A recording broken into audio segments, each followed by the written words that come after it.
Ruth, nós não sabemos quem foi o seu autor. Nós desconfiamos que foi escrito no período ainda do reinado de Davi. Isso nós sabemos porque o livro de Ruth termina com uma genealogia que vai até Davi. Talvez é um documento que foi escrito também com o propósito de reafirmar a origem da família de Davi. Mas esse documento, esse livro que foi inspirado pelo Espírito Santo, além de comunicar uma bela história, nos aponta para o Deus que, a despeito de qualquer tipo de sofrimento que pode acontecer, Ele ainda tem um compromisso conosco e Ele não desampara a vida do seu povo.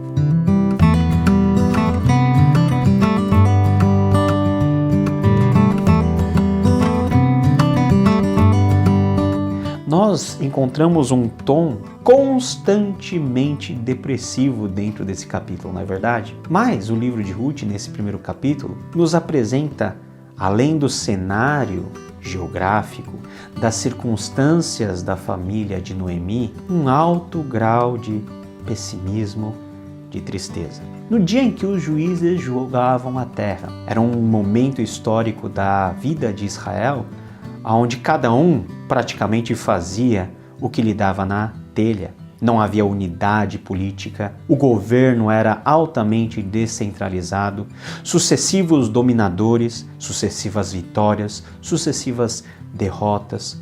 Um povo que, depois de algumas gerações de Moisés e Josué, perdera completamente o referencial da aliança que Deus havia estabelecido com eles.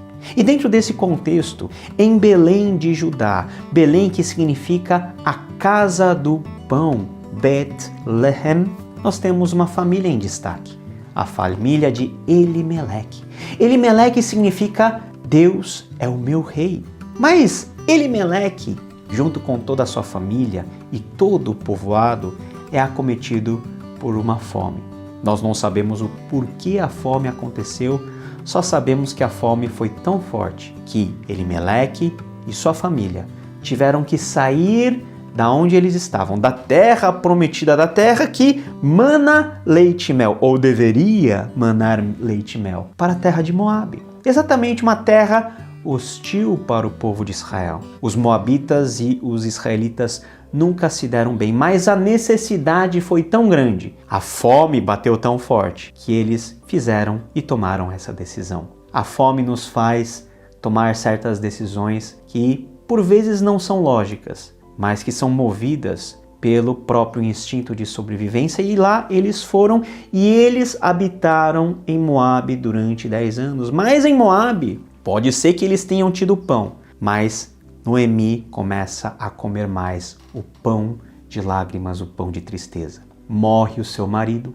ela fica viúva. Morrem os seus 2 filhos e ela fica sem nenhum filho. A única coisa talvez boa que acontecera numa situação familiar dessas é que Noemi tem 2 noras, 2 moabitas, que depois da morte dos seus 2 filhos resolvem ficar com ela. Nós pensamos naquela relação de sogra e nora, relação conturbada, na é verdade, mas aqui nós vemos que realmente Orfa e Ruth eram muito próximas a Noemi. Noemi fica sabendo, depois desses 10 anos de Moabe, depois que ela perdera marido, ficava viúva, perder os filhos e ficava sem a garantia da continuidade da sua família, que era algo tão central dentro da cultura judaica, ela já não vê mais razões para ficar em Moabe. E escutando que Deus havia sido favorável com o seu povo, lá em Belém ela resolve voltar. E ao voltar, ela diz assim para suas noras: olha, voltem,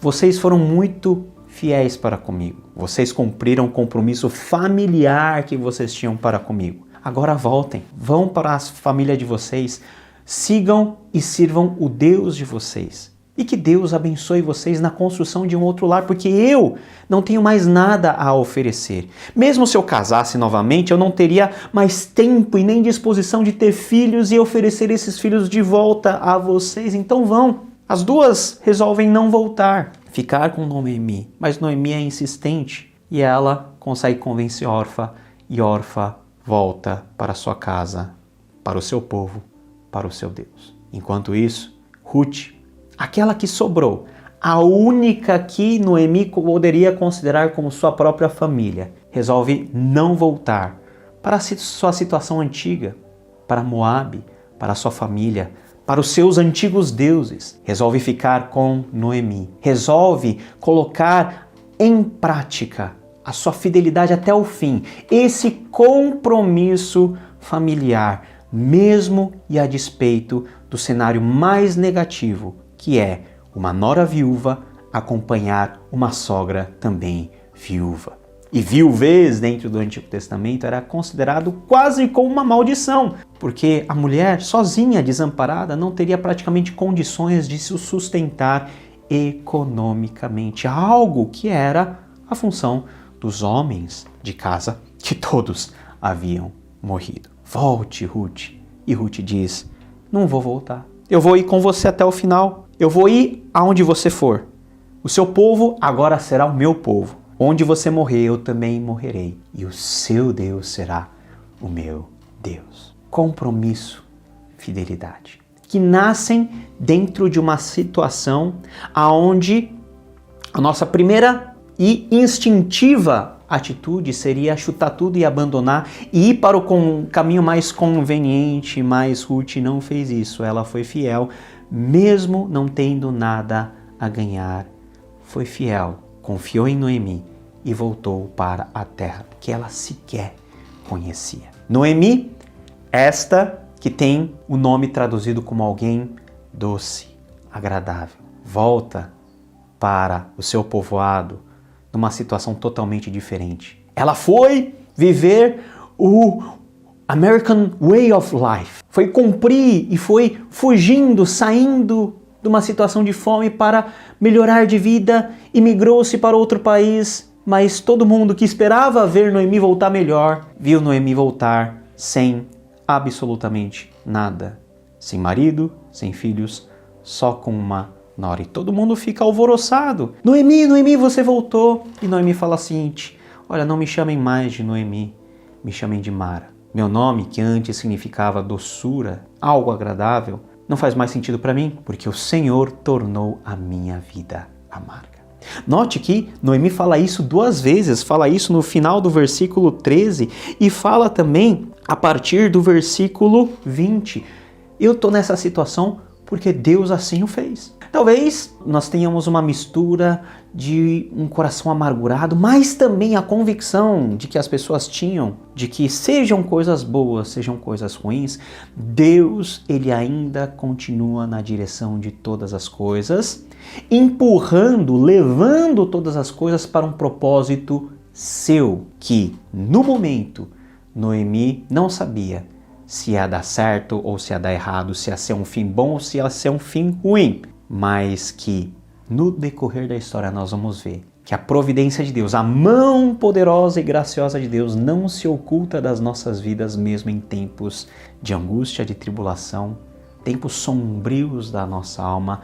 Deus continua presente mesmo quando nós não damos por certo a sua presença junto a nós. Foi assim que Noemi voltou às terras de Moabe com a sua nora Ruth, a Moabita, e eles chegaram a Belém no início da colheita da cevada. O texto começa com fome, termina com Ruth e Noemi voltando no começo do tempo da colheita da cevada. Isso é muito emblemático, porque aquela que havia perdido todas as suas esperanças em Moabe, dentro do contexto da sua terra, dentro do contexto da aliança do seu Deus, já entra num período, que é o período da colheita da cevada, que dá a impressão que vai abrir novas possibilidades e que aquela brasa de esperança que estava quase se apagando pela providência de Deus, ela vai ser reaquecida. E a sorte, não somente de Noemi, mas principalmente de Ruth,